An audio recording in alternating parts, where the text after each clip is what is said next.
Hola de nuevo.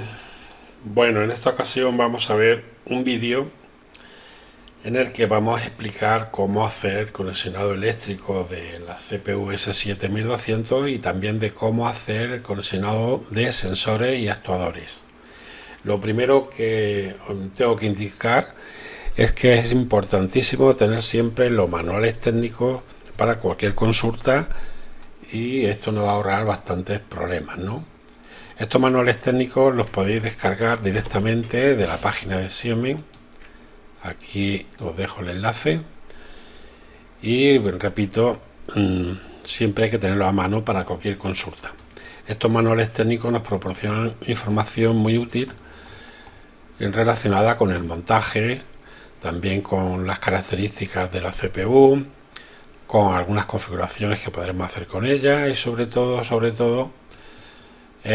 algunos detalles técnicos que tenemos que tener en cuenta para el conexionado de estas máquinas, ¿no?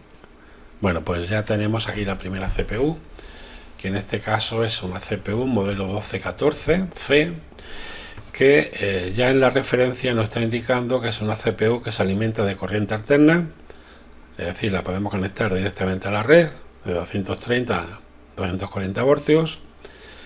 Las entradas son de tipo DC, es decir, se van a alimentar a 24 voltios, y las salidas son de tipo relé. En concreto estamos hablando de la CPU con referencia 1VG40. Bueno, aquí en la parte izquierda ya veis los bloques fundamentales de esta CPU, donde destaca en primer lugar las bornas de alimentación, marcadas con L1 para la línea y N para el neutro, también con la borna correspondiente para su conexión a tierra. Esta CPU dispone internamente de una fuente de alimentación de 24 voltios que nos proporciona una corriente máxima de hasta 300 miliamperios. Es una fuente de alimentación de 24 voltios que nos va a servir para alimentar sensores y actuadores, o simplemente a través de interruptores o pulsadores activar las entradas. Respecto a las entradas, comentaros que tenemos una borna que es común para todas ellas, que es la marcada con 1M, y esta, como digo, es común para todas las entradas.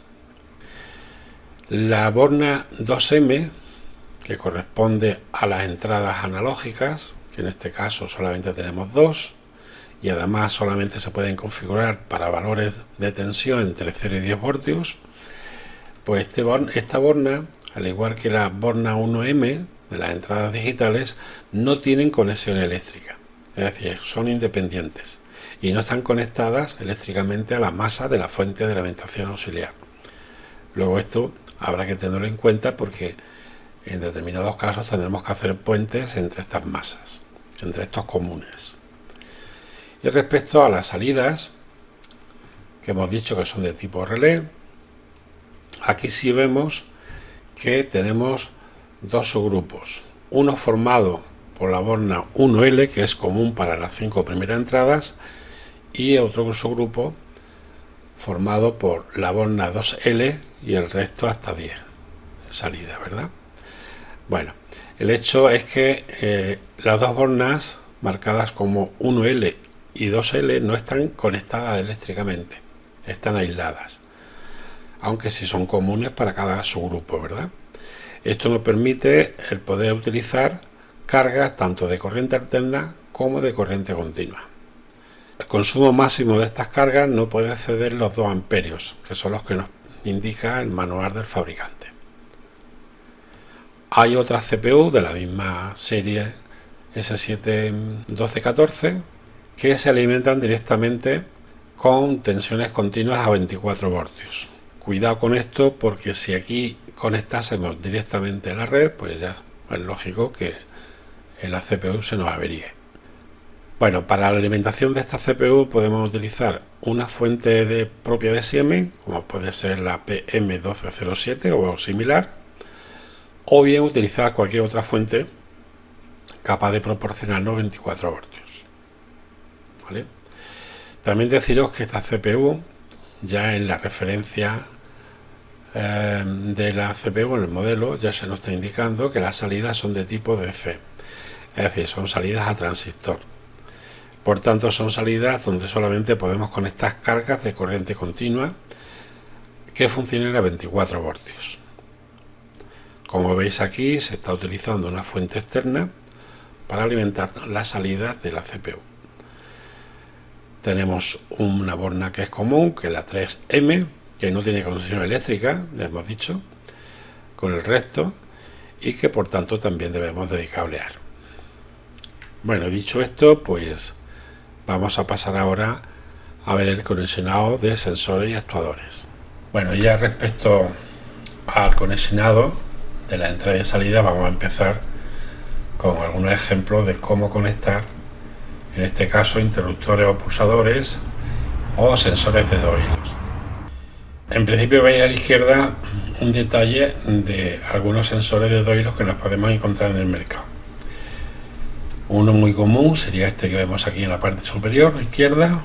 Bueno, pues el conexionado de este tipo de sensores es muy sencillo, puesto que la carga, que en este caso sería la entrada de la CPU, debe de ser alimentada a través del relé a positivo. ¿Vale? Como veis aquí, una de las conexiones iría directamente a uno de los cables del sensor y el otro pues iría directamente conectado a cualquiera de las entradas digitales. Importante, y es que, como hemos dicho, la borna 1M está eléctricamente aislada. Es común para todas las entradas, pero está eléctricamente aislada, es decir, no tiene conexión directa con la masa de la fuente auxiliar. Por tanto, tenemos que hacer un pequeño puente, como veis aquí. Otro tipo de sensor de 2 hilos es este que vemos aquí en la pantalla, en la parte inferior izquierda, ¿verdad? Es un sensor que en este caso no trae un contacto, sino que es un sensor polarizado. Normalmente esto se distingue porque los colores de los cables suelen ser el marrón y el azul. El marrón siempre lo vamos a llevar a positivo, igual que vemos aquí en el diagrama de conexión, y el azul es donde vamos a conectar la carga. La carga la vamos a conectar siempre cerrando hacia negativo. Por tanto, el azul este que vemos aquí en pantalla del sensor lo vamos a llevar directamente a la entrada de nuestra CPU. La entrada y su circuitería electrónica asociada haría de carga para este sensor. Como veis, las conexiones son muy sencillas. Y lo mismo digo respecto a los interruptores o los pulsadores. Simplemente hacer con ellos que la alimentación de positivo de la auxiliar, de la fuente de alimentación auxiliar, llegue a través de ellos a cualquiera de las entradas digitales. Bueno, otra cosa aparte serían los sensores de 3 hilos. Son sensores que pueden ser de tipo PNP o de tipo NPN. Y dependiendo de que sea de un tipo o de otro, así habrá que conectarlos. Tenéis aquí un diagrama sencillo de cómo sería la conexión de este tipo de sensores. Veis que los 3 cables están marcados con el color marrón para el positivo, el color azul para el negativo, es decir, esos 2 cables son los que alimentarán el sensor, y luego tenemos otro que sería el negro, que es donde vamos a conectar la carga. La carga cierra por negativo. En este pequeño circuito vemos que efectivamente cuando el sensor se activa, detecta alguna pieza, el transistor empieza a conducir, entre emisor y colector se comportaría como si fuese un cortocircuito. De esta manera, el positivo de alimentación pasaría a través del transistor alimentando a la carga. La carga para nosotros será la entrada propia de la CPU. Y el conexionar, como veis, pues es muy sencillo.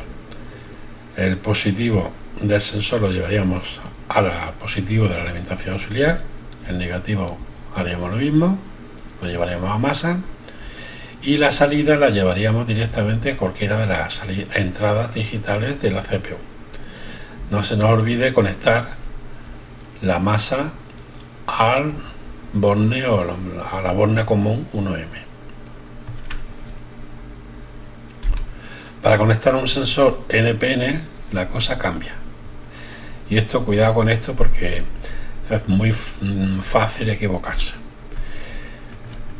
porque en principio, bueno, los cables son de idéntico color, marrón, negro y azul, pero como veis en este pequeño diagrama, en este caso la carga cierra hacia positivo. Aquí en este también lo podemos ver, y es que cuando el sensor detecta alguna pieza, hace lo propio entre colector y emisor, es decir, se comporta como un circuito cerrado entre colector y emisor, y esto haría que la carga tuviese sus 24 voltios correspondientes. Y entonces la forma de conectarlo es esta que vemos aquí. Si antes las dos masas la habíamos unido, ahora lo que tenemos que unir en la borna común, 1M, sería el positivo. Por lo demás la conexión sería idéntica. La salida la llevaremos directamente a cualquiera de las entradas digitales de la CPU. ¿Qué pasaría si queremos conectar dos sensores de diferente tipo a nuestra CPU? Bueno, pues en principio directamente no se pueden conectar, porque entonces haríamos un cortocircuito a la hora de conectar los sensores. Para hacerlo tenemos que utilizar un pequeño relé auxiliar. En concreto yo lo he utilizado aquí para el sensor de tipo NPN, ¿vale? Y de esta manera sí que nos permite poder conectar dos sensores diferentes. ¿Y esto por qué es? Bueno, pues esto es porque solamente tenemos una borna común, es decir, para todas las entradas digitales tenemos una borna común. Luego es imposible poder conectar sensores PNP y NPN directamente. Hay que hacerlo utilizando este pequeño truco. Bueno, respecto a la conexión de sensores analógicos, pues para el ejemplo yo he utilizado una sonda de temperatura que nos proporciona una salida de 0 a 10 voltios. Normalmente estos dispositivos tienen 3 o más hilos, algunos no están conectados, ¿no? Como en este caso el borne número 4 del sensor no tiene conexión ninguna, ¿no? Entonces, bueno, estos sensores lógicamente hay que alimentarlos a 24 voltios. Para eso tenemos estas dos líneas de conexión, y la salida entonces ya sí que la podríamos llevar directamente a una de las entradas analógicas de la CPU. Como la borna 2M no tiene conexión eléctrica con la masa de la fuente de alimentación auxiliar, pues tendremos que hacer el correspondiente puente. Otra cosa sería conectar un sensor con salida a corriente, bien de 0,20 mA o bien de 4,20 mA. Estos sensores se utilizan muchísimo en la industria. Sin embargo, la CPU 1214 que utilizamos nosotros, en su configuración no nos permite seleccionar corriente. Tiene que ser sí o sí la configuración hecha a entre 0 y 10 voltios. En este caso, ¿qué ocurre? Pues que podemos utilizar un pequeño método, un truco, si queremos llamarlo así, que consiste en conectar una resistencia de 500 ohmios directamente a las bornas del sensor. De tal manera que lo que nosotros aplicaríamos a la entrada analógica sería la tensión que cae en esta resistencia. Para entender esto, tenemos estos dos pequeños circuitos. Como veis en el de abajo, cuando el sensor está entregando 4 miliamperios, esos 4 miliamperios a circular por la resistencia de 500 ohmios nos proporciona en esos extremos 2 voltios. Con lo cual, la lectura que haría la CPU para 4 miliamperios sería una tensión de 2 voltios. Cuando el sensor nos proporcione 20 miliamperios, pues esos 20 miliamperios sobre la resistencia de 500 ohmios proporcionaría una caída de tensión de 10 voltios, que sería la que leería nuestra CPU. Luego la CPU nos va a leer entre 2 y 10 voltios, que equivalen a una corriente de entre 4 y 20 miliamperios. Ese es un truco que se suele utilizar cuando, en fin, no queremos demasiada exactitud, simplemente queremos hacer pruebas. Pero si queremos exactitud, pues lógicamente hay que utilizar un convertidor de corriente a tensión como este que veis aquí en imagen, ¿no? Este lo conectaríamos tal como vemos aquí.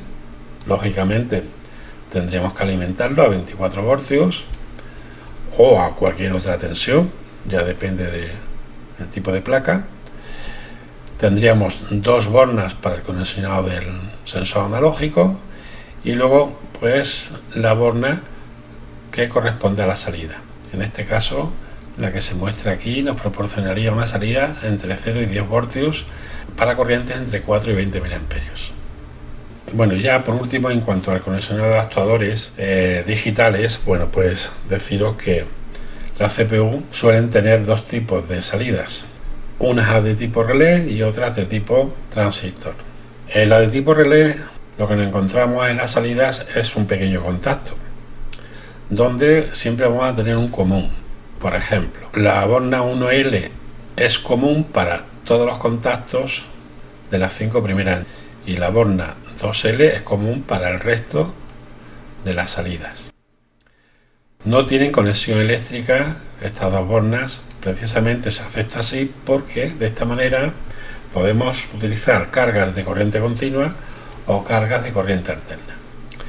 Sin embargo, si la salida que tenemos es de tipo transistor, pues solamente vamos a poder trabajar con cargas de corriente continua. Y también un detalle importante que no se debe de escapar es que en el caso de las salidas con contactos a relé, la corriente máxima que soportan los contactos en nuestra CPU es de 2 amperios y en el caso de que fuese salida a transistor de 500 miliamperios. Estos son datos técnicos que dependen de cada CPU. Y en cuanto al conexionado de actuadores analógicos, bueno, pues ahí tenéis un ejemplo sencillo de una electroválvula regulable entre 0 y 10 voltios y la conexión, como veis, es bien sencilla. La entrada 0,10 voltios que nos permitiría regular la electroválvula que llevarla a la salida analógica. En este caso hemos utilizado una Synapse Board, el modelo SB1232, que solamente tiene una salida analógica, o también podríamos haber utilizado un módulo de ampliación que conectaríamos o que acoplaríamos en el bastidor de la CPU. Estas dos concretamente son configurables para tensiones entre más o menos 10 voltios y para corriente entre 0 y 20 miliamperios.